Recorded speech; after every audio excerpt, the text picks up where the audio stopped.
Expectativa ou pavor? Comentário de Mário Persona. Se você visitasse Jesus, ficaria ocupado com ele ou com sua casa? Você não ficaria olhando a decoração, tendo o Senhor bem ali na sua frente, mas os discípulos aqui estavam comentando como o templo era adornado com lindas pedras e dádivas dedicadas a Deus. Mateus 21, versículo 5. Porém, Jesus mostra que o templo já não era importante e anuncia a sua destruição.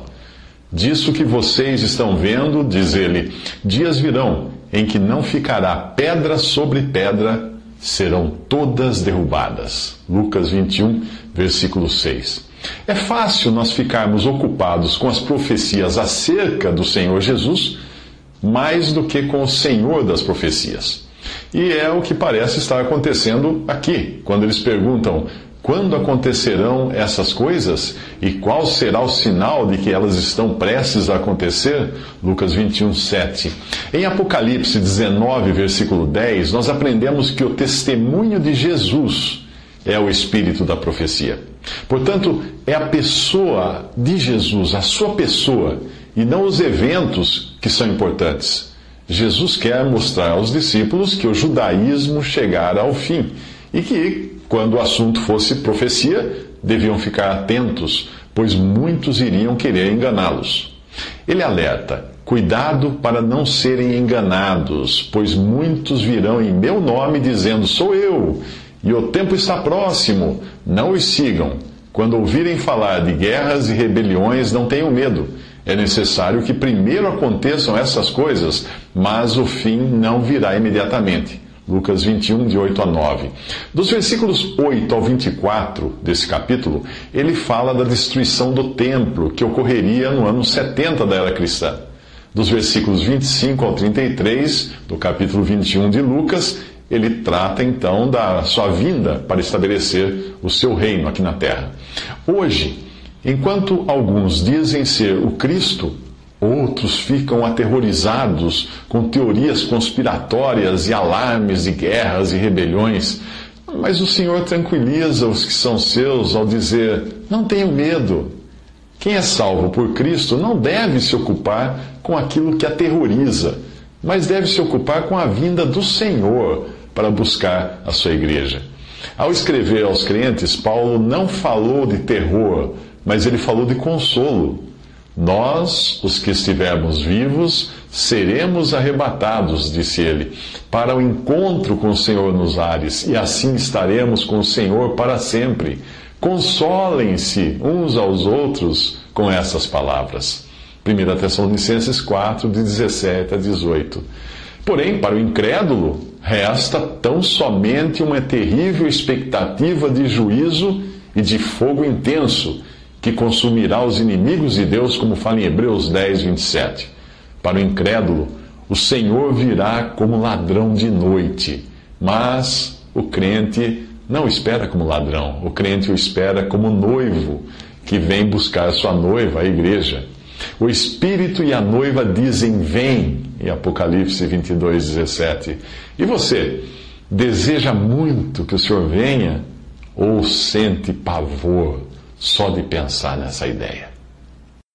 Nós gostamos de nos sentir vivos, e uma forma de experimentarmos isso é vendo a morte alheia. Crimes, acidentes ou tragédias geram em nós sensações de terror, indignação e alívio. Esta última por não sermos nós os protagonistas da dor. Nós somos movidos à adrenalina. E na falta da tragédia real, nós buscamos a tragédia artificial nos filmes. Nós vemos corridas, lutas e touradas, sempre torcendo para o carro explodir, o atleta sangrar e o touro chifrar. Alguém precisa morrer para nós nos sentirmos vivos e despertos. Essa curiosidade mórbida inclui saber como será a maior de todas as tragédias, o fim do mundo.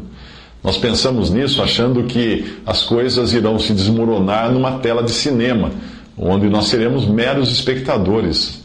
Não. Não será assim? E se foi assim, se foi com uma curiosidade assim que os discípulos perguntaram a Jesus quando aconteceria a destruição do templo e que sinal haveria de que estava prestes a acontecer, a resposta que eles recebem tem um fundo moral e não visa satisfazer a curiosidade de quem quer ver a notícia no jornal. Depois de avisar para não serem enganados com falsos cristos e nem para se amedrontarem com notícias alarmantes de guerras e rebeliões, ele dá uma ideia dos eventos que precederão a sua vinda futura para reinar. Nação se levantará contra nação e reino contra reino. Haverá grandes terremotos, fomes e pestes em vários lugares e acontecimentos terríveis e grandes sinais provenientes do céu. Lucas 21, de 10 a 11. Eu acredito que os versículos 10 e 11 talvez façam parte do que ele diz a partir do versículo 25, quando haverá sinais no sol, na lua e nas estrelas. Mas os versículos 12 ao 24 já aconteceram. Os discípulos foram perseguidos, presos, levados à presença dos governantes, aos quais testemunharam de Cristo com notável intrepidez. Todos os apóstolos, exceto João, foram martirizados. Mesmo assim, Deus esteve no controle, pois ainda que seus corpos tenham sido mortos, Jesus lhes prometeu: nenhum fio de cabelo da cabeça de vocês se perderá. Lucas 21, 18. Isto porque o crente tem a certeza da ressurreição, como diz a letra daquele hino: porque ele vive, posso crer no amanhã. Porque ele vive, temor não há, pois eu bem sei, eu sei, que a minha vida está nas mãos do meu Jesus, que vivo está. Se você ainda não tem esta mesma certeza e acha que a profecia bíblica só serve para tema de filmes de catástrofes, é melhor crer em Jesus como seu Salvador e garantir o seu lugar no céu. Os versículos 20 ao 24 de Lucas 21, capítulo 21 de Lucas, falam do cerco de Jerusalém e da destruição do templo pelos romanos no ano 70 da era cristã. Quando Jesus diz que não ficaria pedra sobre pedra, ele falou sério. O templo foi incendiado e todo o ouro dos revestimentos, vasos e utensílios se derreteu com o incêndio, infiltrando-se por entre as pedras da construção. Para recuperar o ouro, os romanos desmontaram e rasparam pedra por pedra, deixando no lugar apenas a laje, que hoje é ocupada por uma mesquita, e um muro de arrimo, que é conhecido hoje como o Muro de Lamentações, que servia para segurar o aterro do terreno. Quando virem Jerusalém rodeada de exércitos, vocês saberão que a sua devastação está próxima, pois esses são os dias de vingança, em cumprimento de tudo o que foi escrito. Haverá grande aflição na terra e ira contra este povo. Cairão pela espada e serão levados como prisioneiros para todas as nações. Jerusalém será pisada pelos gentios até que os tempos deles, os tempos dos gentios, se cumpram. Lucas 21, de 20 a 24. Esse cerco e destruição foram profetizados por Daniel no capítulo 9 do seu livro. Dos versículos 23 ao 27, o profeta fala de um período de 490 anos da história e do futuro de Israel, que começa com a reconstrução de Jerusalém e do templo, que é descrita em Esdras e Neemias. Então o profeta revela a vinda e morte do Messias, seguidas do cerco e destruição da cidade e do templo, que foram ocorridos no ano 70 da era cristã. A profecia de Daniel ignora o período de quase 2000 anos da igreja e passa logo a tratar dos 7 últimos anos que precedem a volta de Cristo para julgar as nações e estabelecer o seu reino.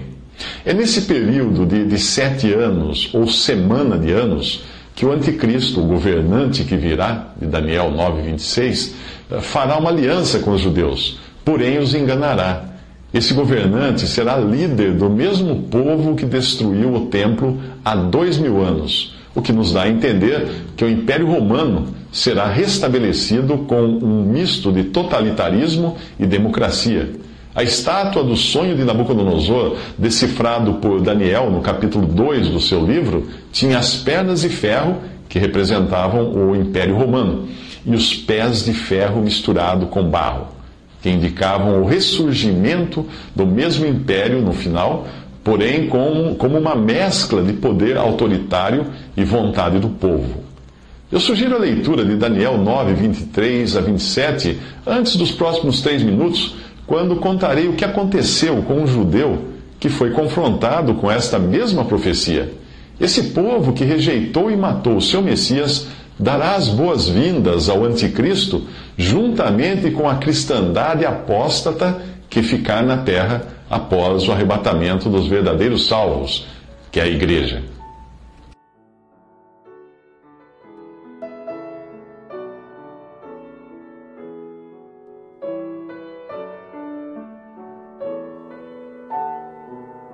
Visite Respondi.com.br. Visite também 3minutos.net.